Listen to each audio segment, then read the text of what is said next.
Bonjour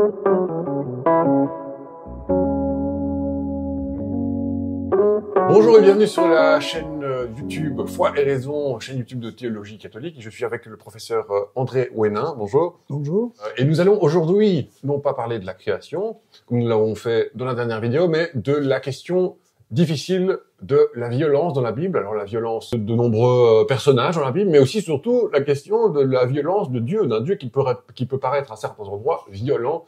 Qu'est-ce qu'on fait de ça en chrétien? Ça nous pose problème, mais on peut évidemment essayer d'en parler, d'en discuter, d'essayer de comprendre. Et donc, ma première question, si je devais par exemple choisir un texte qui évoque justement cette question de la violence, peut-être on pourrait commencer par la question du prophète Élie, qui je crois dans le premier livre des rois, au chapitre 16 ou 17 plutôt, 18 même, on retrouve Élie qui massacre les prophètes de Baal jusqu'à en égorger un nombre assez conséquent, 450. je crois. 450.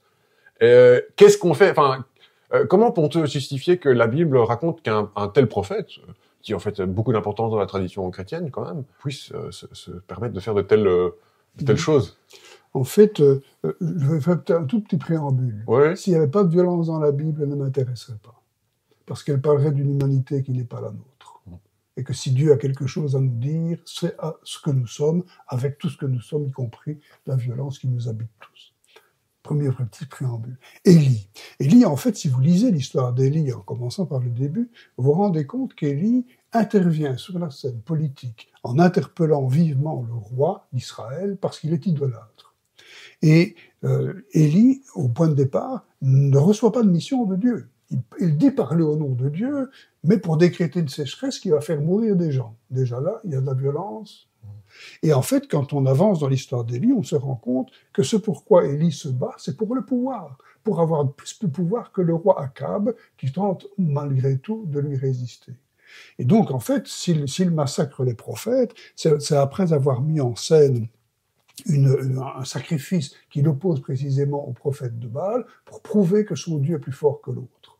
Autrement dit, on est vraiment dans une logique de puissance. Et là, dans la logique de puissance, eh bien, lorsque l'autre est défait, on l'élimine. Voilà. Ça, c'est très humain. Ça se voit partout. Le problème, c'est que c'est un prophète. Oui, mais en fait, c'est un prophète qui, à ce stade, est un faux prophète. Parce qu'il défend Dieu en prétendant qu'il est le plus fort, alors que Dieu ne se situe pas dans le niveau de la force. D'ailleurs, juste après, quand le prophète est emmené à l'Horeb, il découvre que Dieu est dans la légèreté d'un souffle fragile. Où, là, précisément, c'est là que Dieu lui dit « Tu te trompes sur mon compte. Si tu tues les autres en mon nom, c'est parce que tu te trompes sur mon compte. Moi, je ne suis pas de ce côté-là. » D'ailleurs, Élie lui-même va faire les frais de cette violence, puisqu'il va être lui-même persécuté par la reine Jézabel, qui précisément était là, celle qui entretenait ces prophètes, les prophètes de Baal. Donc, autrement dit, ce récit d'Élie, c'est véritablement un récit qui montre comment la recherche de pouvoir mène inévitablement à la violence, et comment la violence se retourne toujours contre celui qui a commis la violence. Ce qui est quelque chose de relativement constatable dans l'histoire. Ouais, ça c'est certain.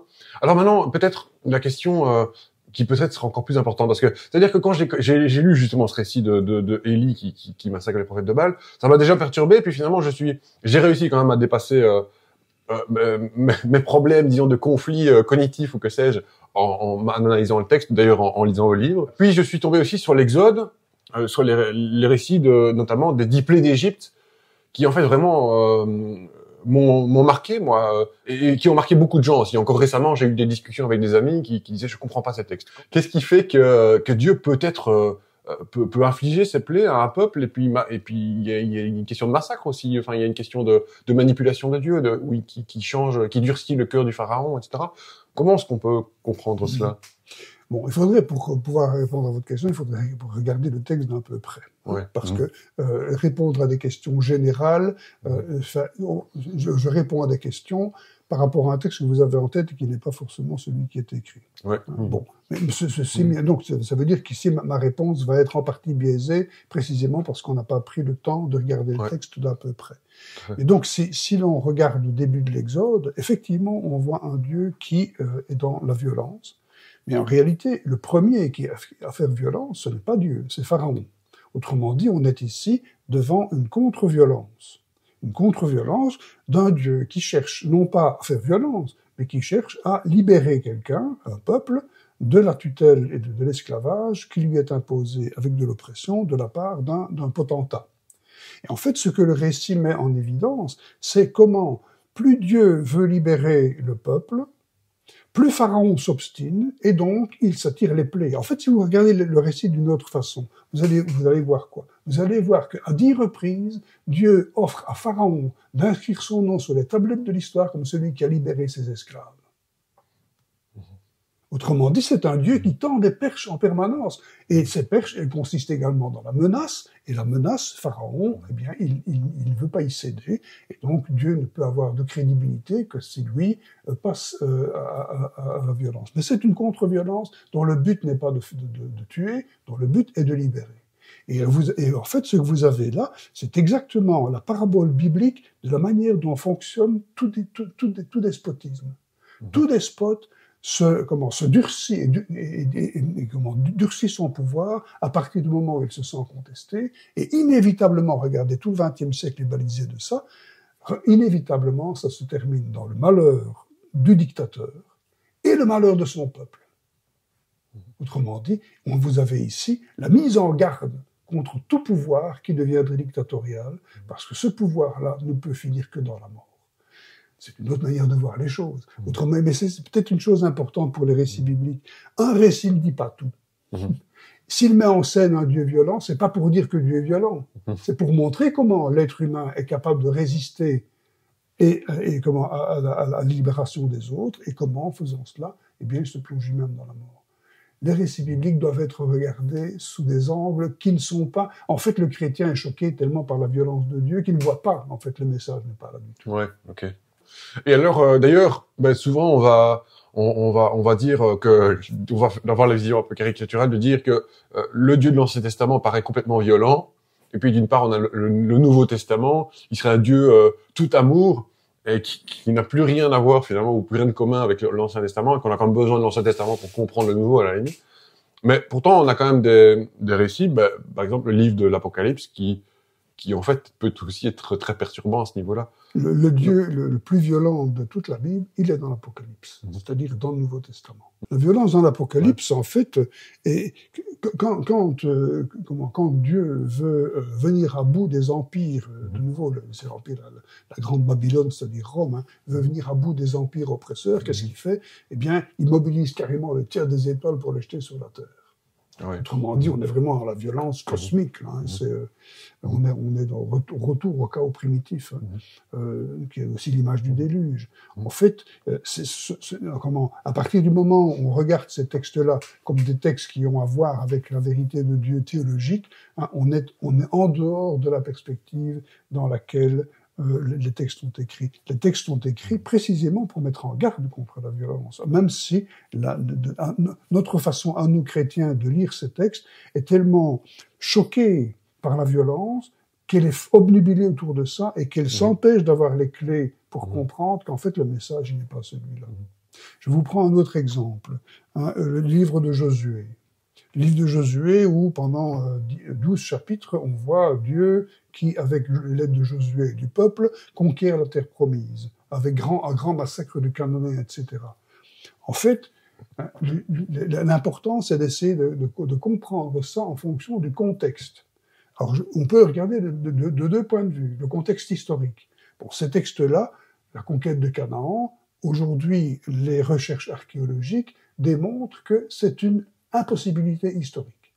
Le peuple d'Israël n'a pas occupé la terre promise comme une conquête violente. Il s'est infiltré progressivement, il s'est nourri beaucoup de populations cananéennes, etc. C'est pas historique. Alors, de quand datent ces récits? Probablement ces récits datent de la fin du 7e siècle, à l'époque de Josias, dont le nom est quasiment la copie conforme de Josué, même si en français ça sonne pas de la même manière. En hébreu, Yoshuach et Yoshiaou, c'est la même chose, même verbe, etc. C'est Dieu sauve.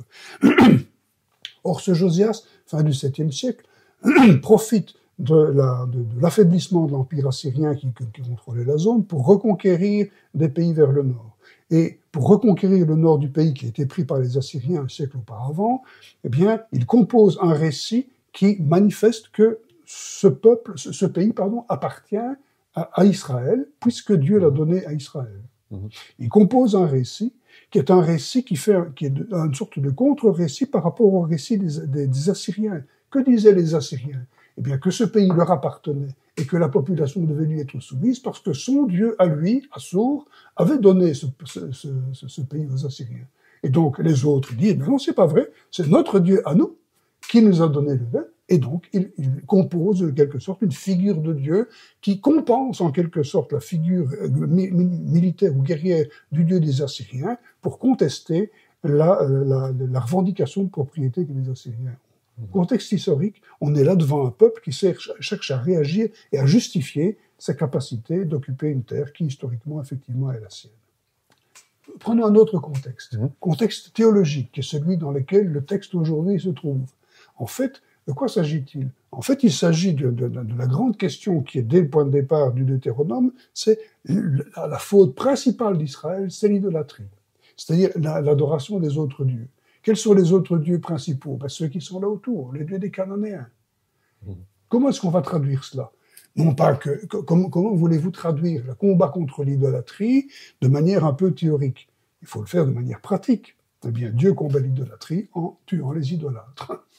Pour qu'Israël ne doive pas se confronter à l'idolâtrie. Au fond, le message, c'est, pour Israël, c'est tu dois détruire tout ce qui te constitue à l'idolâtrie. Il ne s'agit pas des populations qui sont là, parce que ce qui conduit à l'idolâtrie, et le texte biblique le dit aussi clairement, c'est l'intérieur du cœur de l'homme qui le pousse vers les faux dieux plutôt que d'honorer le vrai Dieu. Oui, donc, si on remet en contexte ou historique ou théologique, ce texte acquiert un sens que, a priori, il n'aurait pas, parce que nous focalisons sur la question des massacres, etc. Donc, si on devait conseiller à quelqu'un ou en tout cas quelqu'un qui approche de la Bible, qui se dit je vais commencer à lire la Bible et qui notamment va donc de toute façon tomber sur des textes qui pourraient lui faire dire tiens, Dieu est violent. Enfin, quel conseil on peut lui donner au préalable en fait finalement pour ouvrir par exemple le livre de l'Exode ou l'Apocalypse? Quels conseils fondamentaux faut-il Conseil fondamental, c'est ne pas lire tout seul. Alors, pour ne pas lire tout seul, il y a deux manières de faire. Soit on fait un groupe biblique, et la possibilité, on intègre un groupe biblique avec des gens qui s'intéressent à ces questions et qui travaillent les textes, soit on lit le texte en compagnie d'un auteur qui l'explique. C'est-à-dire, voilà, parce que là, on n'est pas tout seul, on est avec un ou plusieurs auteurs qui expliquent ces textes-là et qui font entrer dedans. Et en français, il existe de très bons outils pour faire ça, pour la plupart des textes, y compris les textes violents d'ailleurs. Tout à fait. Ok, eh bien, merci beaucoup, professeur André Wouénin. Je vous dis à bientôt pour une prochaine vidéo sur la chaîne YouTube Foi et Raison. Au revoir.